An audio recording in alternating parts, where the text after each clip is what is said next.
والصلاة والسلام على سيدنا ونبينا وحبيبنا ومولانا محمد وعلى آله وأصحابه أجمعين وعلى كل من تبعهم بإحسان إلى يوم الدين. أما بعد، فإخواني الأعزة، أحييكم بتحية الإسلام، السلام عليكم ورحمة الله تعالى وبركاته. إنه من دواعي السرور أن أحضر هذه الحفلة الطيبة المطيبة باللغة العربية الفصيحة. فقد سررت بالاستماع للكلمات الطيبة من الطلاب الذين تقدموا على المنصة بكلماتهم، ورأيت أنهم يتكلمون اللغة العربية ويلقون كلماتهم بكل طلاقة وفصاحة، زادهم الله تعالى علما وصلاحا.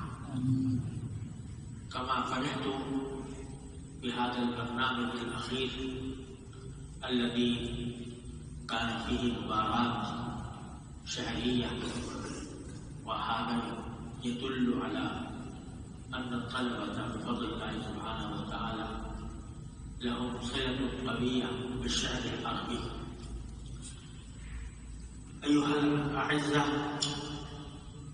إن اللغة العربية لا نريد تعلمها من أجلها لغة فقط، وإنما هي طريق ووسيلة إلى فهم القرآن الكريم والسنة النبوية والتراث الإسلامي الخالد الذي ورثنا من آبائنا الأمجاد رضي الله تعالى عنهم أجمعين. ولذلك بما أن المقصود بالتعلم اللغة العربية كان فهم القرآن وكان فهم السنة النبوية على صاحب السلام، إن من أسلافنا وجد جماعة هي قد توصلت إلى مكانة رفيعة في الأدب العربي وفي اللغة العربية والعلوم العربية، ولكن في الوقت نفسه لم يكونوا يعتقون بأن يمارسوا التكلم بها وإلقاء الكلمات فيها. ولكن اليوم أصبح العالم كله كقرية واحدة، كما يقال القرية الدولية. فإن من فرائضنا الأخيرة من حيث كوننا مسلمين أن نتعلم اللغة العربية ونحصل على ممارسة للتكلم بها، لأن العالم الإسلامي الآن قد كثرت المواصلات بين الممالك الإسلامية والدول الإسلامية، ونحن نريد أن يكون العالم الإسلامي يجتمع على لغة واحدة، وهي اللغة العربية، لغة القرآن، لغة السنة النبوية، على لغة الرسول صلى الله عليه وسلم. فهذه هي اللغة الوحيدة التي هي تصلح أن تكون صلة بين المسلمين في مشارق الأرض ومغاربها. ولذلك نحن الآن بحاجة إلى أن